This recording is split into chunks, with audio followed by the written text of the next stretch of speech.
Well, we see in the world today there's just no end to the misinformation, the lies, the falsehoods that are being spread.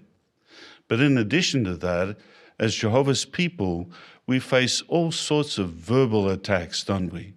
People accusing us of horrific things. And this can be very discouraging.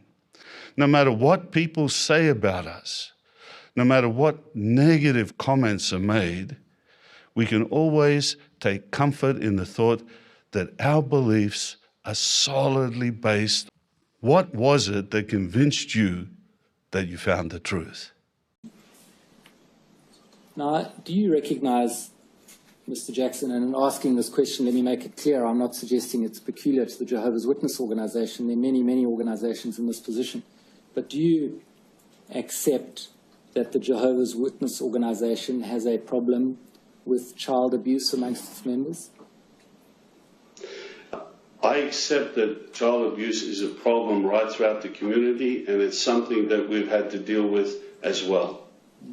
And do you accept that it's presented, I withdraw that, do you accept that the manner in which your organization has dealt with allegations of child sexual abuse has also presented problems?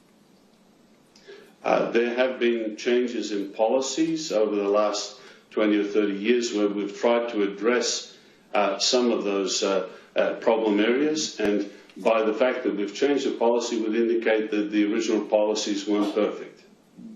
And you accept, of course, that your organization, including people in positions of responsibility like elders, are not immune from the problem of child sexual abuse? That appears to be the case. And do you accept, Mr. Jackson, that many of the efforts that are being made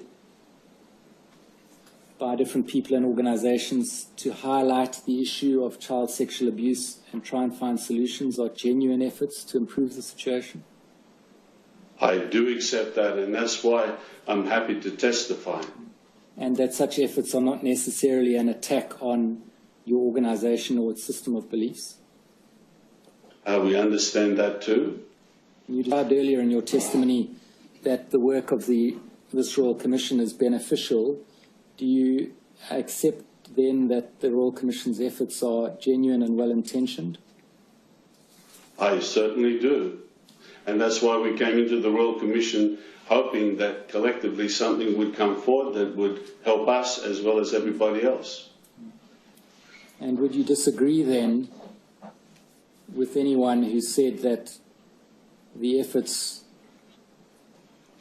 to highlight and deal with child sexual abuse in the Jehovah's Witness Church is engaging in apostate lies? I guess that's a broad question, because sometimes those who make these accusations make many other accusations as well.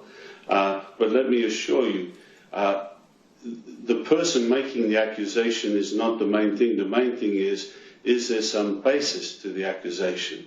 And if there is some way that we can improve, the governing body is always interested in seeing how we can refine our policies.